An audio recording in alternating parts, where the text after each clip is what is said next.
বিসমিল্লাহির রহমানির রহিম। আসসালামু আলাইকুম ভিউয়ার্স, আশা করছি যে যেখানে আছেন ভালো আছেন, সুস্থ আছেন। Welcome to my channel chef Sharmin.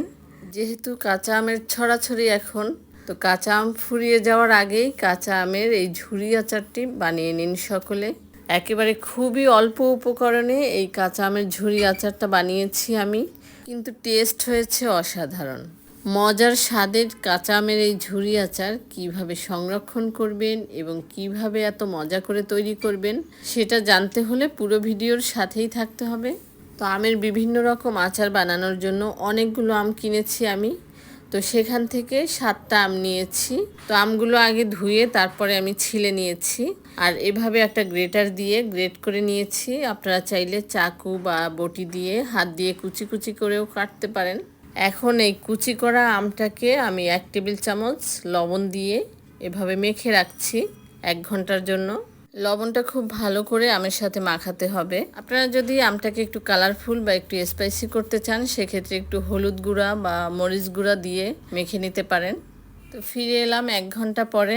এখন একটি পাতলা কাপড় দিয়ে আমের এই পানিটাকে আমি ভালো করে নিংড়ে নেব। আপনারা চাইলে হাত দিয়েও চিপে চিপে পানিটা বের করতে পারেন, কিন্তু একটি পাতলা কাপড় দিয়ে এভাবে পানিটা নিংড়ে নিলে সেটা বেশি সুবিধা হয়, কাজটা সহজ হয়ে যায়। এভাবে হাত দিয়ে ভালোভাবে চিপে চিপে একেবারে পানিটা বের করে নিতে হবে। একটু সময় নিয়ে করতে হবে, যতক্ষণে না পানিটা ভালোভাবে বের হয় ততক্ষণ এভাবে চাপতে হবে।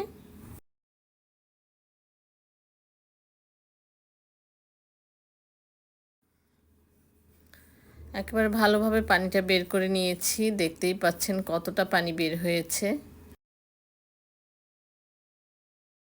তো এভাবে বের করার পরেও যদি মনে হয় একটু ভেজা ভেজা আছে, তাহলে একটু ফ্যানের নিচে একটু শুকিয়ে নিতে হবে। রোদে দিলে আবার একটু বেশি শুকিয়ে যাবে, রোদে দেওয়ার দরকার নেই।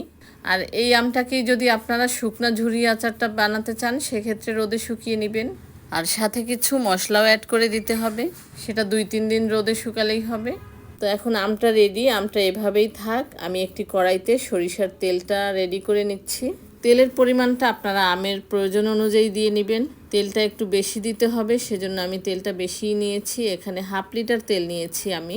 এখন তেলটা হালকা গরম করে শুকনা মরিচ এবং পাঁচফোড়ন দিয়ে দিলাম 1 টেবিল চামচের মতো। তো চুলার আঁচটা লো হিটে করে আমি সবগুলো এভাবে ভেজে নিচ্ছি। পাঁচফোড়ন এবং শুকনা মরিচ 1 মিনিট এভাবে লো আছে ভেজে তারপর রসুন দিয়ে দিচ্ছি। রসুনটা এভাবে আমি আস্তে আস্তে রেখেছি গোটা গোটা। আপনারা চাইলে রসুনটাকে একটু থেতলেও দিতে পারেন। আমি চুলার আঁচটা লো হিটে রেখেছি, কারণ মরিচের কালারটা আমি চাচ্ছি একটু লাল লাল থাকবে এবং রসুনের কালারটাও যাতে চেঞ্জ না হয়, কিন্তু হালকা করে সিদ্ধ হবে। এখন লবণ দিয়ে দিচ্ছি 1 চা চামচ পরিমাণ, কারণ লবণটা একটু রসুনের মধ্যে ভালোভাবে ঢুকলে রসুনটা খেতে ভালো লাগবে। আপনারা চাইলে লবণটা স্কিপ করতে পারেন। তো রসুন মরিচ সব কিছুই ভাজা হয়ে গিয়েছে, পাঁচফোড়নের সুন্দর একটা স্মেল বের হয়েছে। এখন চুলাটা বন্ধ করে দিচ্ছি। তেলটা ঠান্ডা হওয়ার পরে আমের সাথে এই তেল মিক্সড করব। তো এখন এই আমের সাথে 1 টেবিল চামচ চিনি দিচ্ছি এবং লবণ দিয়ে দিচ্ছি 1 চা চামচ পরিমাণ, যেহেতু আগে থেকেই লবণ মাখানো ছিল। আর আমি কাঁচা আমের একেবারে টক টক ভাবটা রাখতে যাচ্ছি এবং কাঁচা একটা ফ্লেভার আসবে, সেজন্য আমি আর অন্য কোনো মশলা অ্যাড করব না এর সাথে, শুধু লবণ আর চিনিটাই অ্যাড করে দিলাম। এখন ভালো করে মিক্সড করে দিচ্ছি। আপনারা যদি এই আম বেশি দিনের জন্য সংরক্ষণ করতে চান, সেক্ষেত্রে এই পর্যায়ে 2 টেবিল চামচ সিরকা অ্যাড করে আমটার সাথে ভালো করে মেখে নিতে হবে।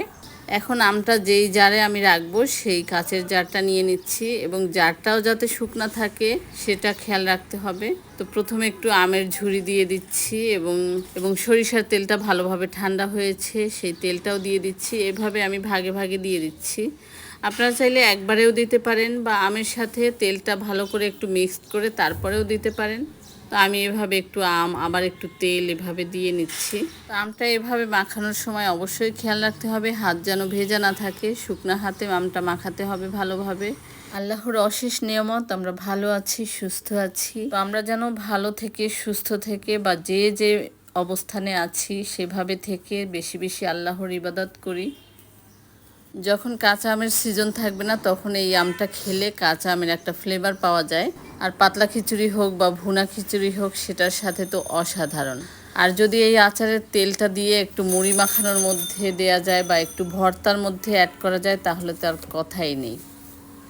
তো আমি একটু তেলটা ভিতরে ভিতরে দিয়ে এভাবে একটু আলতো হাতে মেখে নিচ্ছি। এই আমের আচারটা কিন্তু এখনই খাওয়া যাবে, সেটা কিন্তু খুবই ভালো লাগে খেতে। আর 5 থেকে 6 দিন পরে খেলে সেটা কিন্তু খেতে আরও বেশি ভালো লাগবে। এবং বাকি যে তেলটা আছে সেটা আমি উপর দিয়ে এভাবে দিয়ে দিচ্ছি। তেলটা অবশ্যই এভাবে বেশি দিতে হবে, এভাবে যেন একেবারে উপরে উঠে থাকে। তো এখন এই জারের মুখটা বন্ধ করে দিয়ে আমি একটু রোদে শুকিয়ে নেব। আপনারা চাইলে রোদে না শুকিয়ে নর্মাল ফ্রিজে রেখে দিলেও ভালো থাকবে আচারটা। আর এই আচারটা খেতে যে এত অসাধারণ সেটা আপনারা একবার এভাবে তৈরি করে খেলেই বুঝতে পারবেন। ভিডিওটি ভালো লাগলে একটি লাইক দিয়ে সুন্দর সুন্দর কমেন্ট করে আমাকে সাপোর্ট করবেন, আমার পাশে থাকবেন। আর যদি সময় সুযোগ হয় ভিডিওটি শেয়ার করে দিবেন ফ্রেন্ডস ও ফ্যামিলির সাথে। যারা অলরেডি আমাকে সাপোর্ট করছেন তাদের সকলকে থ্যাংক ইউ সো মাচ। আজ বিদায় নিচ্ছি, সকলে ভালো থাকবেন, সুস্থ থাকবেন। আল্লাহ হাফেজ।